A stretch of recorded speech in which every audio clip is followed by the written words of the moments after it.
Welcome to Picture Book Chat, where we feature a handful of new picture books each month and discuss what makes them great. Whether you're a parent, caregiver, or teacher, you're bound to find some wonderful reading suggestions from librarians Mary Ellen Bracks and Sheri Boggs.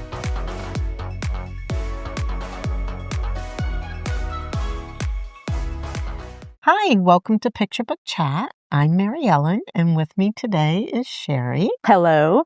And we're here to talk brand new picture books. Oh my gosh. What are we going to start off with today, Sheri?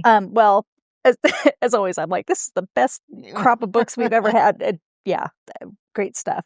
I want to start with, these are board books, and they're from the My First Story Orchestra series, and we have already had in our collection. These are so great. They do books for older kids where they will take a well-known symphony or a ballet, like I know we have Swan Lake and we have the Nutcracker. This one's The Magic Flute by Mozart. It tells the story of the symphony, or in this case, I think this was an opera. And you can listen to the music along with it. So wonderful. These are definitely, now we need to make it stop. Okay. I was like, how long is that going to go on? And in the back, there's information about each little piece that you hear. There's information about the composer. So these are definitely for older kids, but I was very excited to see these board books for younger kids. The concepts are much simpler. They're littler bits of sound. They've got 4 seasons in one day, which is from Vivaldi and the Carnival of the Animals. And there's just 6 sounds in each book. I love this one because they're talking about seasons, and the art in these, they're phenomenal. Yeah. Clouds suddenly appear, watch out for spring showers. And then you look, the dot is kind of subtle. It's not really marked out. It's gorgeous. Yeah. So you can talk with kids about what is happening in the music that makes you think of spring showers. Like you could try to guess, what instrument do you think that is? Is there a sense of urgency or like needing to hurry in the music? Yeah. There's wonderful things to look for. There's all these different flowers. You could count birds on this page. So this one goes through the seasons. Here we are in winter. I love this last snuggly page where they're inside. Yeah. So just wonderful. And then the Carnival of the Animals, of course, would be great for identifying your animals. Right. Can you hear the fish swimming through the water? The dinosaur fossils are on the move. Watch out. So like the book for the older kids, it tells the story of the piece of music. But I just love the being able to listen to the piece of music and identify like the story that's happening with the sounds. So what did you think of these, Mary Ellen? I love these. And what I really liked about them too, like we do have the bigger versions of these too also. So if you start off with these and then you can move into the longer story. So there's lots that you can do with these. I think, you could just go through and read them and play the music, and then you can go back and then talk about the pages in them. But it's a nice short introduction to the music itself. Yeah. And, kids will get up and dance. We had the symphony come last spring here to Spokane Valley. Nice. And they did Giraffes Can't Dance or Giraffes Don't Dance. Yeah. I can picture the cover. And they did music in between reading it. We're hoping to have them again soon. So it's just a nice introduction to music for kids. And I mean, you can start these off with babies, and these be great for toddlers, but I can see using even the board books with preschoolers. Oh, yeah. Because there's so much to talk about on the page. Yeah. And then, then you could even like put on the soundtrack to the Carnival of the Animals later in the day or something, and you might see the kids kind of perk up if they recognize a clip of the music. Too. Yeah. So that would be a fun thing. But yeah, we were both very excited when we saw these board books. Yeah. So, just a nice way to introduce kids to different kinds of music and they can kind of hear the instruments, the different sounds, which would be really fun too. Yeah. Like what makes a deeper sound, what makes a higher sound, which instruments. So yeah, very fun, very exciting. I hope they keep adding to it. Yeah. Both in the board book and the bigger versions too. 'Cause Yeah. I think that's I can a lot think of fun. some pieces of music they haven't done yet that I would love to see them do. Yeah. Mm-hmm. Yeah. Yeah. And classical music, this is such an accessible way to do it. Mm-hmm. And it makes an impact. Like when I was little, we had like the little Disney record and book for Sleeping Beauty, and it was Tchaikovsky's score for the ballet of Sleeping Beauty is what the music is based on. And I still remember it. Like it kind of plants those seeds for these really recognizable pieces of classical music, and you can kind of start that music education early with these. Yeah. Yeah, and we're very lucky here in Spokane County because I feel like orchestra, there was an orchestra when I grew up in the schools and stuff. So this is a nice introduction, whereas here, the kids can be in the orchestra, not just band, but orchestra also. So I think Spokane does a good job of making classical music more accessible. And I think these just, give a great introduction. So lots of fun. Gorgeous artwork. Yes. Yeah, these are great. So, we'll be on the lookout for others in this series. Right. And so, of course, on the back here, you can scan the barcode and it'll take you right to our catalog. So you can put a hold on these. Excellent. What's next, Mary Ellen? Oh, this was such a fun one. It's Oh Dear, Look What I Got. If it looks kind of familiar, you might remember We're Going on a Bear Hunt. So by Michael Rosen and illustrated by Helen Oxenbury. And this is Classic. Oh Dear, Look What I Got. It's a fantastic toddler and preschool book. Love the colors in it. And of course, the end papers start off with walking, lots of repetition. The illustrations are wonderful. I went to the shop to get me a carrot. Oh dear, they gave me a parrot. And so there's lots of rhyming in this book. Oh dear, look what I got. Do I want that? No, I do not. So this repeats throughout the story. And so this is one of those books that you can have the kids repeat with you, guess what's going to happen next, guess on the rhyme, even for older kids. I went to the shop to get me a hat. Oh dear, they gave me a cat. So it goes on like that. So I love that there's lots of white spaces here. This would be a great one for beginning readers also because there's some repetition, though it's not in the beginning reader format, but you've got the rhyming and everything. Lots of picture clues here, coat and then goat. And they get down to the end and they come back. And just like in the going on a bear hunt, it all accumulates with everything going backwards too. So you're working on those narrative skills and so sequence of events. And then, oh dear, what shall I do? Knock, knock, who's there? I wonder who. Do I want that? And they're bringing all sorts of things. Yes, I do. And then there's a party. I mean, it was just so much fun. And then at the end, everybody leaves with an animal. So lots to do in this one too, talking about the animals. This one, I love the goat, the snake, and the cat all in the wagon. They have great expressions too.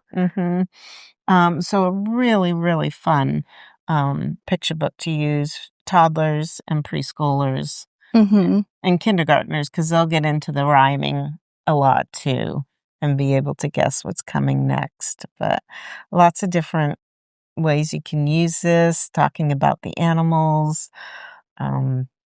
What would you do if you got a snake? The expression on the face is great. It's a very friendly looking snake too. Yeah. So yeah, just lots of fun. I wasn't expecting to see another book from them. Yeah. And this is great. I think it'll become a classic, like Going on a Bear Hunt. Yeah, definitely. Mm-hmm. So what did you think? I loved it for all the same reasons you did. And I thought it can work well for a variety of ages. Mm-hmm. I think older kids could have fun trying to guess if they don't know the story, if they've read it before, they know what's in there. But, like what rhymes with coat, what has like little hooves and, just trying to guess what's under the packaging in each of these shops where he's not getting what he asked for. It's a really good, it's got the same cadence and style of Going on a Bear Hunt. It's just like a great kind of old school story time book. Right. I like the diversity of the human characters in it. Yeah. I love all the white space. Like you're saying, this would be great for kids learning to read, even though it's not in your typical easy reader format. I was curious about his costume. Like, I don't know why he's dressed like a Royal Canadian Mounted Police, but he's got like these dapper little white shoes and his little red jacket. Yeah. It's just very playful. I like that about it. Well, it really stands out. So you've got the red, the black, and the white together, and those are colors that young kids will focus on. Definitely. Yeah, and with all the white space, it really pops. Yeah. And again, with the expressions, like I just love this page where they almost have these human kind of worried expressions and like body language. But yeah, it's great. I don't know if we'll get any more books from this duo, but I was really happy to see this new one. Yes. Yeah. Yeah, definitely. You can use it, in a classroom, in a story time, one-on-one. It'd be so much fun because then you could expand it with, well, what else rhymes with coat and goat and and extend the language skills that way too. So lots you could do. So older kids could even make up their own rhymes. Right. You could throw a mode in there. Yeah. Give it some different settings. A boat. Yeah. And with all the emphasis on phonics kind of returning, this would be great for that, I think. Yes, definitely. Definitely. Yeah. So this one's great. Yes. Love that. Oh dear, look what I got. And then here's the barcode on the back so you can scan it and put it on hold. Great. Wonderful. What do you have next? Oh my gosh. Okay. So this I hope this turns into a new series, but this is Everyday Bean by Stephanie Graegin. I think this might be her first book. But Bean is this little hedgehog that you see on the cover. I love these end papers with beautiful. with the cherries. But these are just 10 little stories about Bean and her grandma. And their adventures during the day. And this is another one that's got a lot of great white space. So this is Bean and this is Grandma. Bean wants to tell a story about tiny ghosts, and Grandma wants to tell a story about giant strawberries. So I love that you kind of get to know their personalities right from the outset, and that, they've got different things going on, but they can manage to meet in the middle. They can't decide which story to tell you, so they've asked me to tell some stories instead. Yeah. So I love kind of the author intrusion there. In this one, the blanket keeps getting smaller and smaller and becomes this bandana. This one made me laugh so much. Bean's booze. Oh, yeah. She's been practicing being a ghost. She's been scaring everybody. She's been waiting for her grandma. She's standing out in the yard, perfectly silent. Yeah. And then she's like, Grandma, don't you want to come outside? And Grandma's like, absolutely not. There's a ghost out there. Yeah.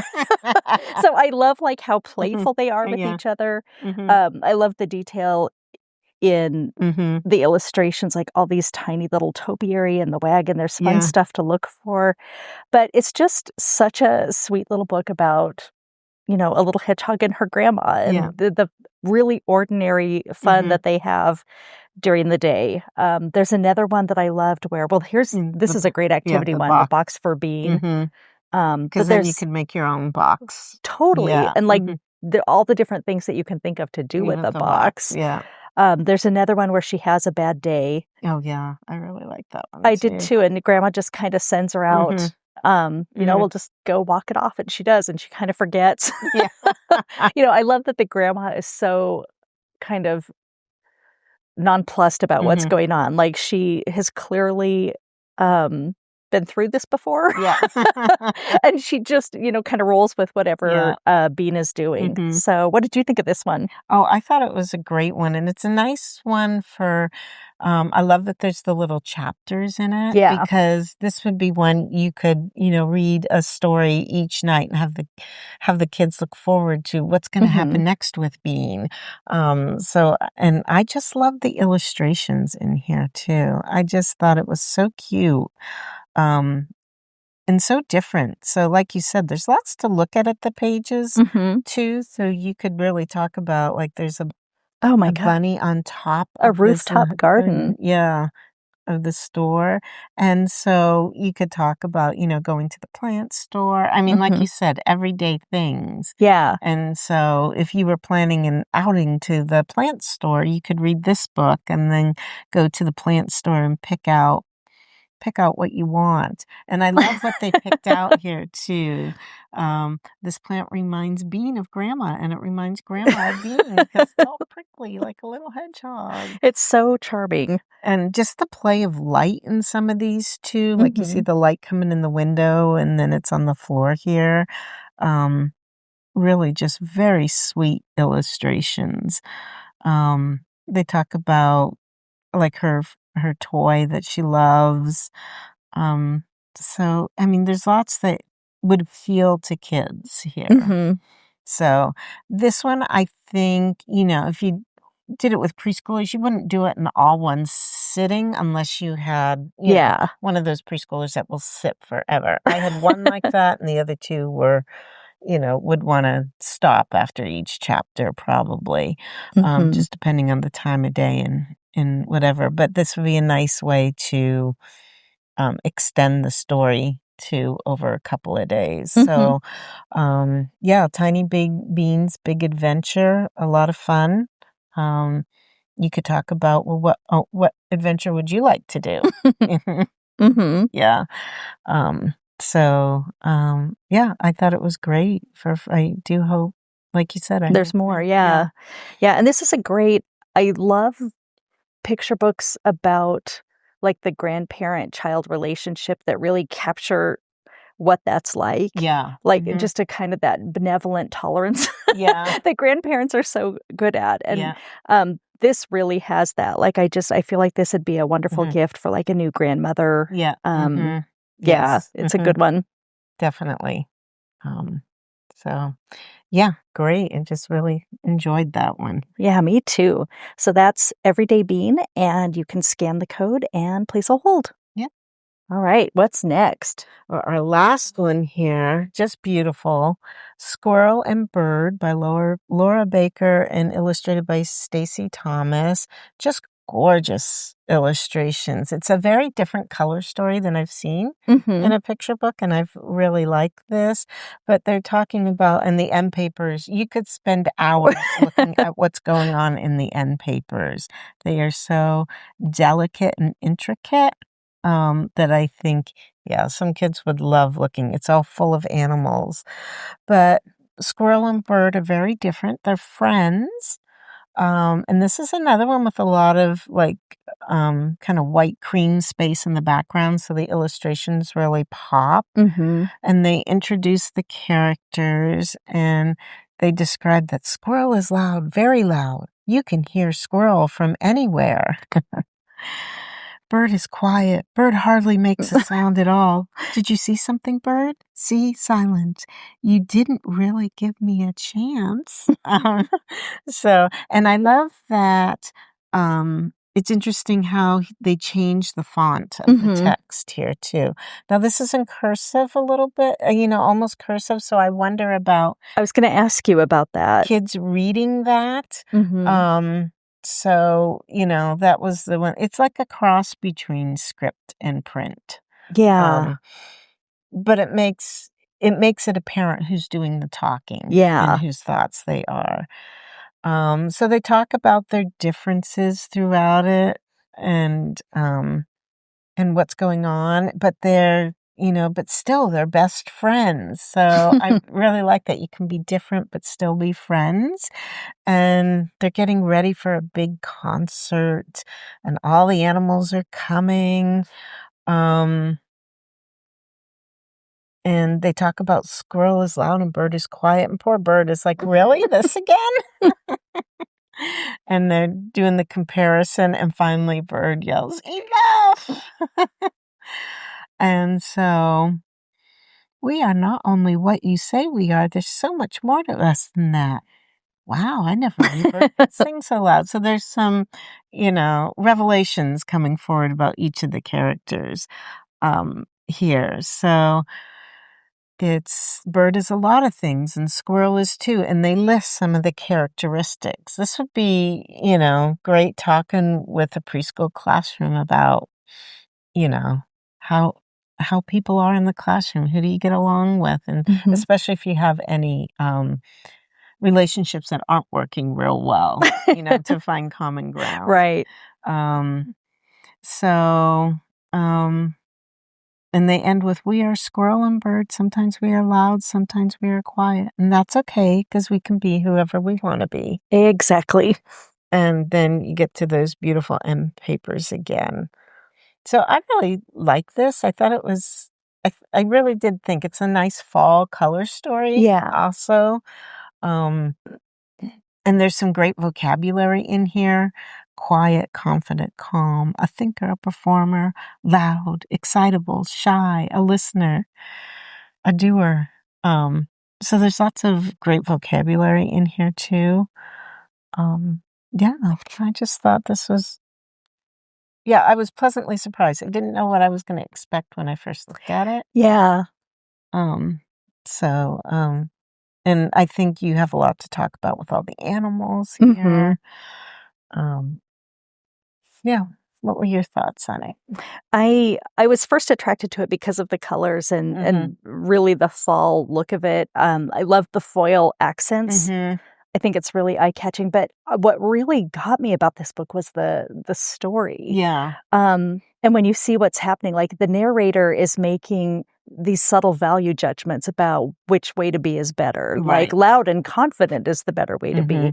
And he's making assumptions about Bird, and you can see Bird kind of, hey, wait a minute, that's not, I'm not all these things that you say that I am. And, that it's better to be busy, busy, busy. Bird prefers to sit and do nothing. Like, wait, what? That's so judgmental. Doing nothing? Yeah. And I love that it surprises you. Like it's setting you up to think that Squirrel is going to be this amazing performer and just confident, and that Bird is going to be shy and hanging back. And what happens, I love this page where the text is talking about how excited Squirrel is. And when you look carefully, you see his little ears are down. He's frowning. Yes, and those subtle details are really important because the text is like, look at that big smile. No no nerves here at all. And yet, like you said, you point out he's... Yeah. And Bird isn't freaking out. Bird looks completely fine with what's going on. So it's subtle, but I think it's so interesting how the art works with the text to tell the story and to give this the actual meaning of what's happening. And I think this is my favorite 2 pages in the whole book where I love this. Really? This again? Bird sits still, Bird is shy. And then he starts to say something probably super positive about Squirrel. And I love how puffed up and indignant the Bird gets. The expressions on these animals are just amazing. So, I love this book.